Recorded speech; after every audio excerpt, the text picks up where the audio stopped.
Hi friends, Sunu ബ്ലോഗ്സിലേക്ക് എല്ലാ കൂട്ടുകാർക്കും സ്വാഗതം. ഇന്ന് നിങ്ങളെ പരിചയപ്പെടുത്താൻ പോകുന്നത് കൊല്ലത്തുള്ള കാട്ടിൽ മേക്കതിൽ ദേവീക്ഷേത്രത്തെക്കുറിച്ചാണ്. അവിടുത്തെ കാഴ്ചകളാണ്. ഞങ്ങൾ കൊല്ലത്ത് ടൂർ പോയപ്പം ഈ ദേവീക്ഷേത്രം അവിടെ വന്നായിരുന്നു, ദേവീക്ഷേത്രത്തിൽ വന്നായിരുന്നു. അവിടുത്തെ കുറച്ച് കാഴ്ചകളാണ് കാണുന്നത്. അവിടുത്തെ ദേവീക്ഷേത്രത്തെക്കുറിച്ചാണ് ഞാൻ പറയാൻ പോകുന്നത്. ഈ ദേവീക്ഷേത്രം സ്ഥിതി ചെയ്യുന്നത് കൊല്ലം ജില്ലയിൽ ചവറ പത്മനയിലുള്ള അറബിക്കടലിൻ്റെയും TS കനാലിൻ്റെയും മധ്യയുള്ള മനോഹരമായ ഒരു ദ്വീപിലാണ് ഈ ദേവീക്ഷേത്രം സ്ഥിതി ചെയ്യുന്നത്. അവിടുത്തെ പ്രധാന വഴിപാട് മണിക്കെട്ടൽ വഴിപാടാണ്. ആഗ്രഹ സാഫല്യത്തിനും ക്ഷേത്രമുറ്റത്തെ പൗരാണികമായ പേരാലിൻ്റെ മണി കെട്ടുന്നതാണ് അവിടുത്തെ ഏറ്റവും പ്രധാന ആചാരം. ഭക്തർ ആലിന് ചുറ്റും 7 തവണ പ്രദക്ഷിണം ചെയ്ത ശേഷമാണ് മണി കെട്ടുന്നത്. അത്ഭുത കിണറുകൾ ഉണ്ട്. കടലിന് തൊട്ടടുത്താണെങ്കിലും ക്ഷേത്ര വളപ്പിൽ 6 കിണറുകളിലും ശുദ്ധജലമാണ് ലഭിക്കുന്നത് എന്നത് ഇവിടുത്തെ ഒരു വലിയൊരു പ്രത്യേകതയാണ്. ദേവീക്ഷേത്രത്തിനോടടുത്ത് തന്നെ കൊച്ചു കടകളുണ്ട്. ഓരോരുത്തരും ഓരോ ചെറിയ ചെറിയ ശില്പങ്ങൾ വിൽക്കുന്നവരുണ്ട്. അതുപോലെ തന്നെ ജ്യൂസ്, ചായ, പലഹാരങ്ങൾ. ഞങ്ങൾ 4 മണിക്ക് കയറി ഏത്തയ്ക്കാപ്പവും കോളിഫ്ലവർ ഫ്രൈ ഒക്കെ ഉണ്ടായിരുന്നു. അതും കഴിച്ച് ചായയും കുടിച്ചു.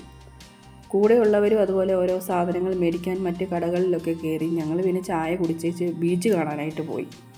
അടുത്ത് തന്നെയാണ്, അമ്പലത്തിനോട് ചേർന്ന് തന്നെ ഒരു നല്ല മനോഹരമായ ഒരു ബീച്ചുണ്ട്. അത് കാണാനാണ് കൂടുതലും ആൾക്കാർ വരാറുണ്ട്. അതുപോലെ ക്ഷേത്രത്തിലും വരാറുണ്ട്. ക്ഷേത്രത്തിൽ വരുന്നവരാണ് കൂടുതലും ബീച്ചിലോട്ടും പോകുന്നുണ്ട്. ഞങ്ങളുടെ മുന്നേ കുറേ പേരും നടന്ന് മുന്നോട്ട് പോകുന്നുണ്ട്. സൈഡിലെല്ലാം കടകളാണ് കേട്ടോ. ചിലയിടത്ത് തുറന്ന് വെച്ച് കച്ചവടക്കാരുണ്ട്. 2 സൈഡിലായിട്ട് ഉണക്കമീൻ കച്ചവടം, പല വിധ കച്ചവടക്കാരാണ്. അങ്ങനെ വരുന്ന മേടിക്കുമെന്ന് പറഞ്ഞു. ഞങ്ങൾ തിരിച്ച് വരുമ്പോൾ മേടിക്കാമെന്ന് അവരോട് പറഞ്ഞു. വരുന്ന വഴിക്ക് ചെറിയ ചെറിയ വള്ളങ്ങൾ അവിടെ കടൽക്കരയിൽ കണ്ടു. ഇതൊക്കെ ചെറിയ ചെറിയ വള്ളങ്ങളാണ് കണ്ടോ. ഇത്ര അടുത്ത് ഞാൻ ആദ്യമായിട്ട് കാണും. ചെറിയ ചെറിയ വള്ളങ്ങൾ കാണുന്നത് ആദ്യമായിട്ടാണ്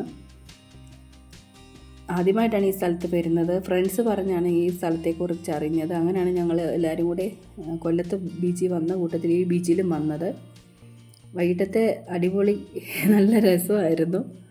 ഞങ്ങളെ കടലിൻ്റെ തീരത്ത് നിന്ന്, അപ്പോൾ തിരകളിങ്ങനെ വരുമ്പോൾ നല്ല രസമാണ് കേട്ടോ. കൊച്ചു കുട്ടികൾ അങ്ങ് നല്ലപോലെ വെള്ളത്തിലങ്ങ് ചാട്ടമായിരുന്നു. ഞാനും മോനും എല്ലാവരും കൂടെ വന്നവരെല്ലാവരും ഉണ്ടായിരുന്നു കൂടെ. നല്ല രസമായിട്ടുള്ളൊരു സായാഹ്നം.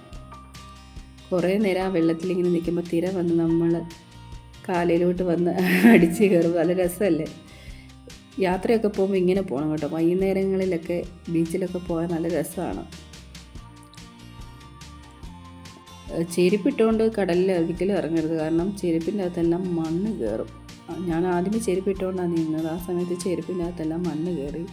പിന്നെ ചെരുപ്പ് കൊണ്ട് കരയിൽ മുകളിലിട്ട ശേഷം ഓരോരുത്തരും വരുന്നുണ്ട്. ചുറ്റുവട്ടം ആൾക്കാരൊക്കെ നിൽപ്പുണ്ട് കേട്ടോ. എൻ്റെ അമ്മയും എൻ്റെ കൂടെ മോനും ഉണ്ട്. കൂട്ടുകാരെല്ലാം അപ്പുറത്തെ സൈഡിൽ നിൽക്കുന്നു, അവരുടെ ഫാമിലിയായിട്ട്. അങ്ങ് ആ കല്ലിൻ്റെ മുകളിൽ കുറേ പേര് ഇരിപ്പുണ്ട് കേട്ടോ. അവിടെ വീഡിയോ എടുക്കാനാണ്. വൈകിട്ടത്തെ അസ്തമയെന്ന വീഡിയോ എടുക്കാൻ കുറേ പേര് അവിടെ ഉണ്ട് കേട്ടോ. അവിടെ നിന്ന് വീഡിയോ എടുക്കുന്നവരുണ്ട്. അങ്ങേ സൈഡിലൊക്കെ ഓരോരുത്തർ ഫോട്ടോ എടുക്കുന്നത് കാണാം. നല്ല രസമല്ലേ ഇവിടുത്തെ കാഴ്ചകൾ. അപ്പോൾ തീർച്ചയായിട്ടും നിങ്ങൾ വരണം ഫാമിലിയായിട്ട്. നല്ലൊരു സ്ഥലമാണ്, നല്ലൊരു എക്സ്പീരിയൻസ് ആണ്.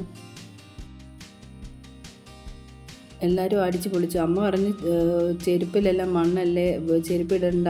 അതൊക്കെ ഞാൻ പറഞ്ഞ ചെരുപ്പ് അങ്ങ് കഴുകി മേളിൽ വെക്കാമെന്ന് വിചാരിച്ച് അങ്ങനെ ഞാൻ ചെരുപ്പ് കഴുകാനായിട്ട് ഇറങ്ങി. കണ്ട മോൻ പുറകെ ചാടി കൂടെയുണ്ട് കേട്ടോ. അവനങ്ങോട്ട് കടലിൻ്റെ അങ്ങോട്ട് താഴോട്ട് ഇറങ്ങാൻ പോയപ്പോൾ ഞാൻ അധികം മുന്നോട്ട് പോകണ്ട, കാരണം തീരെ നല്ല ശക്തിയായിട്ടാണ് വരുന്നത്, പുറകിലോട്ട് മാറി നിൽക്കൂ എന്ന് പറഞ്ഞു. അങ്ങനെ അവിടുത്തെ കാഴ്ചകളൊക്കെ കണ്ട് നിൽക്കുന്നു.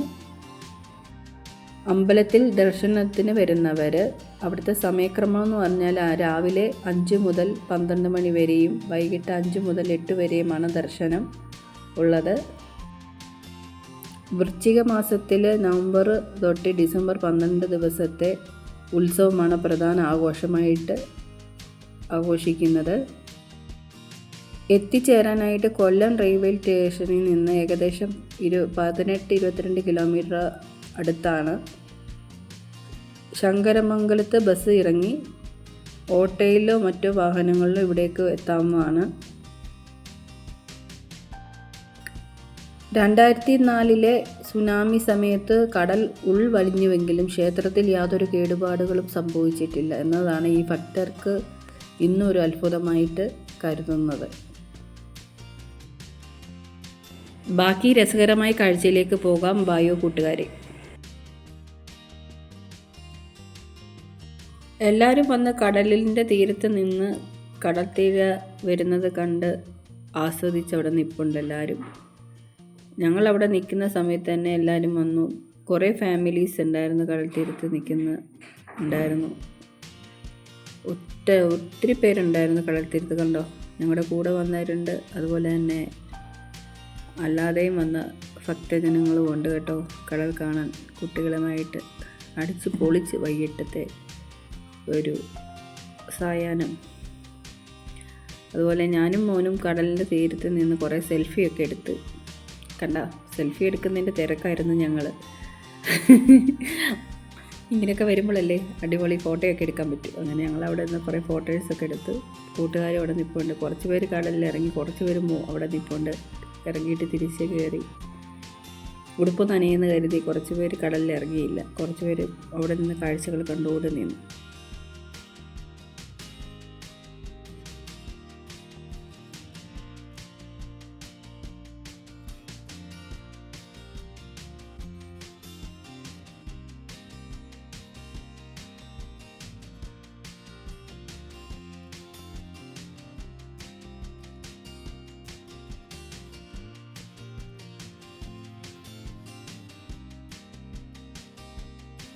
ഇവിടുത്തെ അസ്തമനം കാണാനാണ് രസം. അടിപൊളി കേട്ടോ.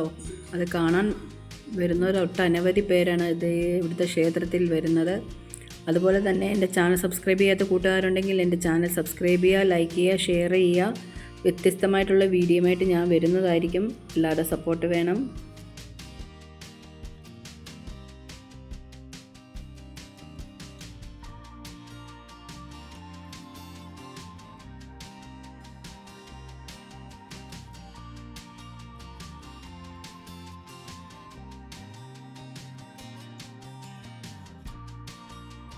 അപ്പോൾ വ്യത്യസ്തമായിട്ടുള്ള വീഡിയോയുമായിട്ട് വീണ്ടും വരാം. അതുവരേക്കും ബായ്.